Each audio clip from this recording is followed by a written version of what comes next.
بسم اللہ الرحمن الرحیم۔ عن سلمان الفارسی رضی اللہ عنہ قال خطبنا رسول اللہ صلی اللہ علیہ وسلم فی آخر یوم من شعبان فقال یا ایھا الناس قد اظلکم شہر عظیم شہر مبارک فیہ لیلۃ خیر من الف شہر جعل اللہ صیامہ فریضۃ وقیام لیلہ تطوعا وہو شہر الصبر والصبر ثوابہ الجنہ من فطر فیہ صائما کان لہ مغفرۃ لذنوبہ وعتق من النار۔ حضرت سلمان فارسی رضی اللہ عنہ روایت کرتے ہیں کہ قال خطبنا رسول اللہ صلی اللہ علیہ وسلم، رسول اللہ صلی اللہ علیہ وسلم نے شعبان کی آخری تاریخوں میں ہم سے ایک تاریخی خطاب فرمایا۔ قال خطبنا رسول اللہ صلی اللہ علیہ وسلم، آپ کا خطاب کیا تھا؟ یا ایھا الناس قد اظلکم شہر عظیم، اے لوگو تم پر ایک عظیم مہینہ سایہ فگن ہے یا آ پہنچا ہے۔ شہر عظیم، یہ بہت بڑا مہینہ ہے۔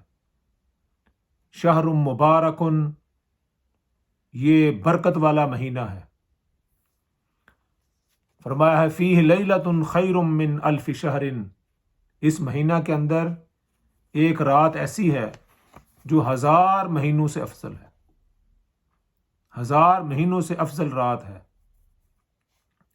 اور کیا ہے؟ فرمایا جعل اللہ صیامہ فریضۃ، اللہ رب العزت نے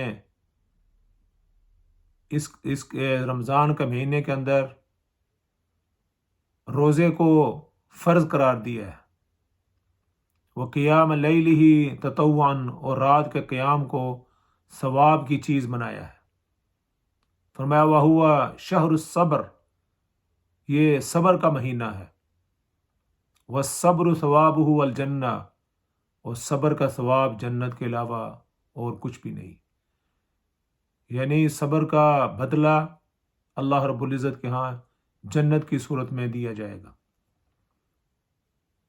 آپ نے اپنا خطاب جاری رکھتے ہوئے فرمایا من فطر فیہ صائما کان لہ مغفرۃ لذنوبہ وعتق من النار، جو شخص اس مہینے کے اندر کسی روزہ دار کا روزہ افطار کرائے گا، کان لہ مغفرۃ، وہ اس کے لیے مغفرت کا سبب ہوگا، گناہوں سے مغفرت کا سبب ہوگا، وعتق من النار، اور جہنم سے خلاصی اور آزادی کا سبب ہوگا۔ یا رسول اللہ کلنا نجد ما نفطر، صحابہ نے کہا یا رسول اللہ صلی اللہ علیہ وسلم، آپ نے جو روزہ افطار کرانے کی فضیلت بیان کی ہے، کلنا نجد لیس کلنا نجد ما نفطر، ہم میں سے تو ہر ایک کی یہ طاقت نہیں ہے کہ وہ کسی کو روزہ افطار کرا دے۔ قال رسول اللہ صلی اللہ علیہ وسلم یؤتی اللہ ھذا الثواب من فطر صائما علی مذقۃ لبن، رسول اللہ صلی اللہ علیہ وسلم نے فرمایا کہ اللہ رب العزت کوئی لسی کے ایک گھونٹ، او تمرتم، یا کھجور کے ایک دانے، او شربت من ماء، یا پانی کے ایک گھونٹ سے بھی اللہ رب العزت ثواب عطا فرماتے ہیں۔ اور فرمایا ومن اشبع صائما سقاہ اللہ من حوضہ شربۃ لا یظمأ حتی یدخل الجنہ، اور جو شخص کسی کو پیٹ بھر کر یعنی فل افطاری کرائے گا، اللہ رب العزت اس کو جنت میں جانے تک ایسا پانی پلائیں گے کہ اس کو پھر جنت میں جانے تک اس کو پیاس نہیں لگے گی۔ تو رسالت مآب صلی اللہ علیہ وسلم نے اس مہینے کی بہت فضیلت بیان فرمائی. فرمائے کہ اس رمضان مبارک کے اندر، جو رمضان کے اندر اللہ رب العزت کے ہاں عبادت کرے گا، جو فرض ادا کرے گا، اللہ رب العزت اس کو 70 فرضوں کے برابر ثواب عطا فرمائیں گے، اور جو نوافل ادا کرے گا اللہ رب العزت اس کو فرضوں کے برابر ثواب عطا فرمائیں گے. جو اہم چیز بتائی گئی ہے وہ روزہ افطار کرانے کی ہے. رسالت مآب صلی اللہ علیہ وسلم نے اس میں کسی غریب اور امیر کی تخصیص نہیں کی کہ غریب کو روزہ افطار کرایا جائے یا امیر کو روزہ افطار کرایا جائے. جس نے بھی روزہ رکھا ہو، جو بھی صائم ہو، روزہ دار ہو، آپ اس کا روزہ افطار کرائیں گے تو یہ کیا ہوگا، یہ اس کے لیے کان لہو مغفرتن، یہ اس کے لیے مغفرت کا ثواب ہوگا. وَإِذْ ہی گناہوں سے مغفرت کا، اور اس کے گناہوں سے مغفرت کا ثواب ہوگا. اور وَعِدْكُم مِّنَ النَّارِ، اور اس کو جہنم سے خلاصی اور آزادی ملے گی. تو اس مہینہ کے اندر نوافل کا اہتمام کرنا ہے، روزہ افطار کرانے کا اہتمام کرنا ہے، فرائض کا اہتمام کرنا ہے، قرآن حکیم کی تلاوت کا اہتمام کرنا ہے. یہ روزہ، یہ رمضان المبارک، یہ ہمارے لیے ایک اللہ رب العزت کی طرف سے ایک بہت بڑی اپرچونٹی ہے، یہ بہت بڑا اللہ رب العزت کا انعام ہے اور اللہ تعالیٰ کا اکرام ہے کہ اللہ رب العزت نے ہمیں ایک مرتبہ پھر یہ رمضان المبارک کا مہینہ اللہ رب العزت ہمیں عطا فرمانے والے ہیں. اس کے لیے رب رسالت مآب صلی اللہ علیہ وسلم نے رجب سے یہ دعائیں شروع کر دی تھی. اللہم بارکنا فی رجب و شعبان و بلغنا الی رمضان.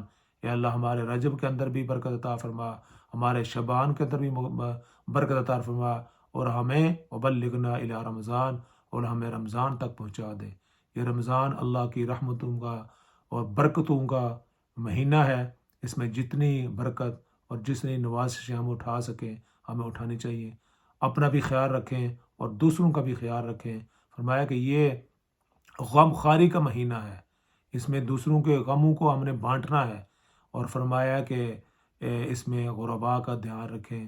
اپنے جو کام کرنے والے ہیں، اور سالم آپ سے اس کی بھی خاص طور پر تاکید فرمائی کہ جو آپ کے غلام ہیں، جو آپ کے ملازم ہیں، ان کا بھی اس میں ان کا جو بوجھ ہے وہ کم کر دیں. اگر ان سے 10 گھنٹے آپ کام لیتے تھے، اسے 5 گھنٹے کام لیں اور ان کا بوجھ کم کر دیں. اللہ رب العزت آپ کے بوجھوں کو بھی کم کر دے گا.